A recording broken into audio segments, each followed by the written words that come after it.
Assalamualaikum warahmatullahi wabarakatuh. Kembali lagi di channel Nasihat Kehidupan Misteri. Pada video kali ini saya akan membahas tentang Semar tidak suka dengan Islam Nusantara. Dendam kesumat Semar atas kehancuran kerajaan raja-raja Hindu-Buddha yang dianyominya menyusup lewat penjajahan Belanda dan Jepang di Nusantara. Sejarah perjuangan raja-raja Islam Nusantara terkesan mentah dan gagal total oleh strategi yang diwahyukan oleh Semar kepada tentara Belanda maupun Jepang. Sosok Semar sendiri menjadi sebuah ikon yang sangat istimewa dalam cerita pewayangan. Tokoh ini khususnya bagi masyarakat Jawa dianggap sosok yang suci. Bahkan tidak sedikit yang mensejajarkan Semar dengan seorang panutan atau nabi. Walaupun Semar hanya dikenal oleh masyarakat Jawa, namun memiliki sejarah yang amat jelas dalam dunia pewayangan. Dunia wayang mengisahkan bahwa Sang Hyang Wenang berputra satu orang bernama Sang Hyang Tunggal. Sang Hyang Tunggal beristrikan Dewi Rekatawati. Dewi Rekatawati adalah putri Raja Kepiting yang bernama Rekata. Pada suatu hari Dewi Rekatawati bertelur. Akhirnya telur tersebut menetas menjadi 3 bagian. Bagian pertama yang berwujud kulit telur menjelma menjadi Teja Mantri atau Togo. Putih telurnya menjadi Bambang Ismaya atau Semar. Sedangkan kuning telurnya menjadi Manik Maya yang kemudian menjadi Batara Guru.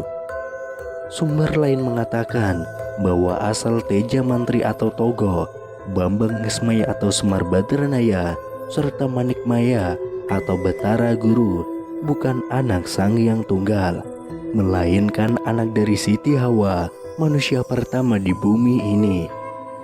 Ketika manusia pertama diturunkan dari surga, yaitu Siti Hawa dan Nabi Adam, mereka masih belum mengerti tentang proses reproduksi. Hingga tanpa melalui hubungan badan, kedua manusia pertama itu masing-masing mengeluarkan sel telur dan sel spermanya. Dua jenis inti hidup manusia itu kemudian diletakkan di sebuah tempat.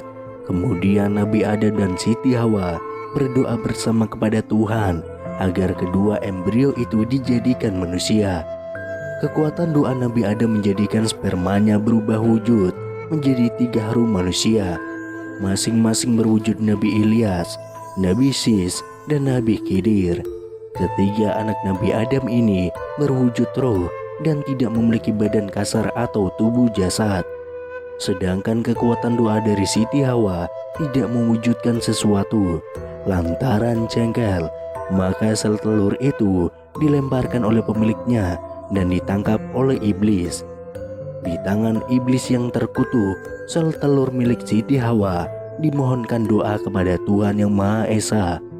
Kekuatan doa iblis yang selalu dijabahi Allah merubah sel telur menjadi 3 makhluk halus, yaitu Togo, Semar, dan Batara Guru. Kawasan Eropa menjadi tempat tinggal sang gaib Teja Mantri atau Togo. Sedangkan Batara Guru atas perintah iblis bersemayam di segitiga Bermuda dan memiliki nama lain yaitu Dajjal. Sementara sosok Bambang Ismaya atau Semar hidup di Indonesia, tepatnya di puncak Gunung Lawu, menjadi pengasuh raja-raja Nusantara. Tentu saja semua itu atas arahan, suruhan, dan didikan dari tuannya yang mengasuh mereka, yaitu iblis laknatullah. Agama Hindu merupakan sebuah kepercayaan atau agama yang diciptakan oleh Bambang Ismaya atau Semar Badranaya.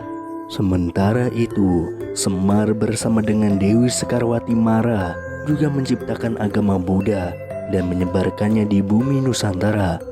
Penyebaran 2 agama itu terjadi pada abad ke-1 Masehi hingga abad ke-12 Masehi.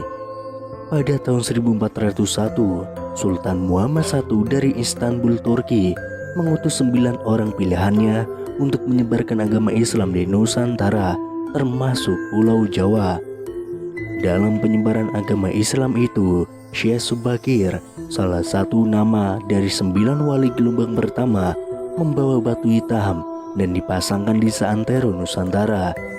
Khusus untuk tanah Jawa diletakkan di tengah-tengahnya, yaitu di Gunung Tidar. Batu-batu hitam itu dimaksudkan memberikan keamanan dan kelangsungan hidup kaum muslimin di Nusantara. Efek dari kekuatan gaib suci yang dimunculkan oleh batu hitam tersebut menimbulkan gejolak, mengamuklah para makhluk, jin, setan, dan makhluk halus lainnya. Maka Raja Jin yang diwakili oleh Semar dan Dewi Sekarwati Mara membuat kesepakatan setelah kalah bertarung adu kesaktian melawan Syekh Subakir. Ancaman pun sempat terlontarkan dari para dedemit. Walaupun kamu sudah mampu meredam amukan kami, kamu dapat mengembangkan agama Islam di tanah Jawa, tetapi kodratullah tetap masih berlaku atasku. Ingat itu wahai Syekh Subakir. Apa itu kata Syekh Subakir? Kata Semar, aku masih diperbolehkan untuk menggoda manusia, termasuk orang-orang Islam yang imannya masih lemah.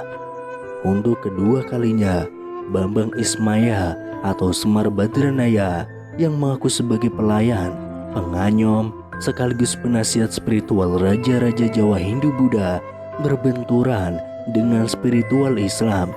Kali ini terjadi di tahun 1476 Masehi, dan yang menjadi lawan bicaranya adalah Sunan Kalijaga. Runtuhnya kerajaan Majapahit yang menjadi momongannya menjadikan dirinya dan Prabu Brawijaya V melarikan diri hingga ke Gunung Lawu. Hal itu dilakukan oleh raja terakhir Majapahit untuk menghindari peperangan dengan putranya sendiri, yaitu Raden Patah. Menurut seorang Linuweh yang tinggal di Sidoarjo, bahwa Ki Semar Badranaya saat bertemu dengan Sunan Kalijaga dengan sukarela mengizinkan rakyat Majapahit untuk memeluk agama Islam, namun disertai catatan tidak dengan paksaan, apalagi melalui peperangan. Silahkan anak angger menyebarkan agama Islam, tapi jangan melalui paksaan dan peperangan, kata Semar. Ketokohan Sunan Kalijaga sebagai salah satu dari 9 wali generasi sesudah Syekh Subakir mampu meluluhkan hati Prabu Brawijaya V untuk memeluk Islam sebagai agama barunya. Masuk Islamnya Prabu Brawijaya V mendapatkan tentangan keras dari Noyo Genggong, Sabdo Palon, yang sebenarnya adalah nama lain dari Ki Semar Badranaya. Dengan kasar dan menahan amarah, Ki Semar Badranaya berkata kepada junjungannya Prabu Brawijaya V, hamba tidak mau masuk Islam sang Prabu, sebab hamba adalah penguasa, pembesar atau dahyang tanah Jawa. Hamba adalah suami yang membantu anak cucu serta para raja di tanah Jawa. Hamba adalah raja dari semua spirit di tanah Jawa. Hamba telah hidup untuk melayani keturunan Raja Jawa. Disinilah kita berpisah.